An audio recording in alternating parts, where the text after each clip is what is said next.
Yes, ready, start.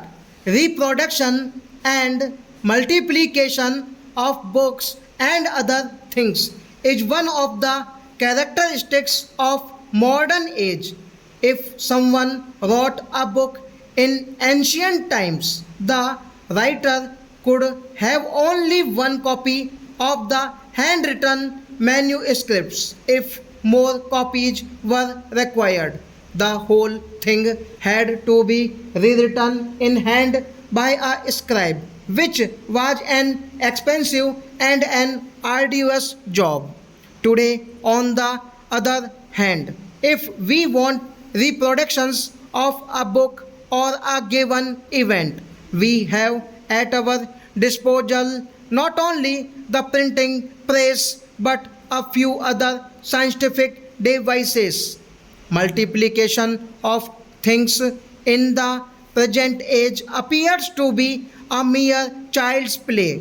In earlier days, if a good drama was staged and it happened to gain popularity, only those could benefit from it who were physically present when that play was staged.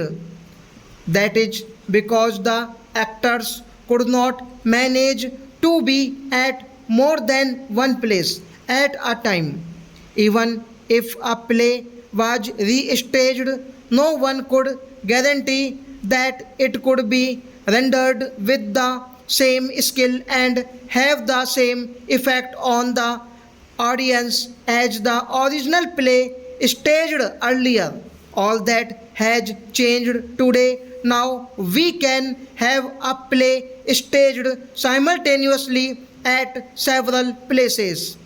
We can have it cinematographed and in this way also reproduce the original voice of every actor. That is what is generally known as a film. Cinema is a very powerful medium for projecting ideas. It can create excellent effect on the audience if it has well groomed actors, nice dialogues, and conveys a good moral. But it is equally potential in its destructive powers if the characters are immoral so that their life as portrayed in films tends to degrade rather than raise society. The capacity of the drama to be good or evil is limited in the sense that it can influence only those who see it enacted at one place at a time. But the capacity of the film is ultimated because of its reproductions and the larger number of people who can see it any number of times at any number of places.